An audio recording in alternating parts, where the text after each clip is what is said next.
ubundi kuva isi yabaho ubushakashatsi bwagaragaje ko Bibiliya na Korowani ari byo bitabo byasomwe cyane ku isi hose inshuro nyinshi kandi bikanakundwa. Burya Bibiliya na Korowani ni bimwe mu bitabo biyoboye byasomwe kenshi cyane ku isi hose. Hagaragajwe ko kuva kera kugeza ubu, kuva isi yabaho kugeza ubu, ntago hazwi ingano ya Bibiliya zimaze kugurwa mu isi hose.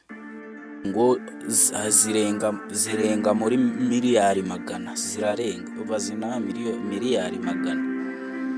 Kuva isi yabaho Bibiliya zimaze kugurwa. Ntawe uzi umubare shingiro, ntawe uzi umubare wa nyawo w'izimaze kugurwa, gusa ngo baba bafatiye bagashingira ku mamiliyari magana atazwi umubare.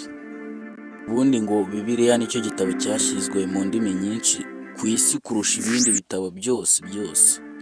Cyashyizwe mu ndimi nyinshi cyane. Ubundi ngo buri gitabo kiri muri Bibiliya cyashyizwe mu ndimi 2883.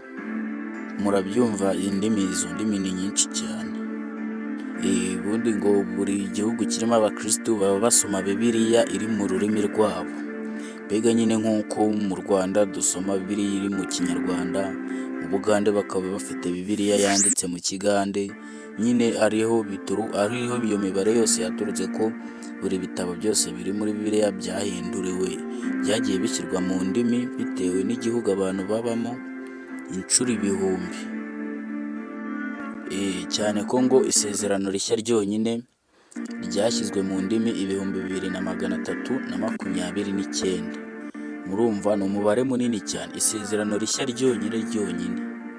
Murabyumva ko Bibiliya ntisanzwe. Ikindi kandi ngo Bibiliya ntago murabizi, Bibiliya ntago ari igitabo kimwe, ahubwo ikubiyemo ibitabo byinshi. Harimo ibitabo byinshi cyane, nko mu isezerano rishya, mu rya kera, mu kubara, abacamanza, amaganya, umubwiriza, Nowa, Yohana, Petero, Yakobo n'abandi benshi cyane.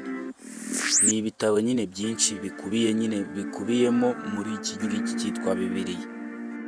Bivuga cyane ku bintu bidasobanutse nyine. Uburyo mvuga bidasobanutsemo ni nk'ibitangaza byagiye bikorwa, ubutwari bw'abantu bugiye buri muri Bibiliya n'ibindi bisa nabyo. Ugashyiraho uruhererekane rw'imiryango n'ibisekuru, ugashyiraho amategeko y'Imana. Ibyo byose ni ibintu nyine, inkuru ziba zikubiye muri Bibiliya. Utibagiwe n'ibisigo, ubuhanuzi, amasengesho n'ibindi.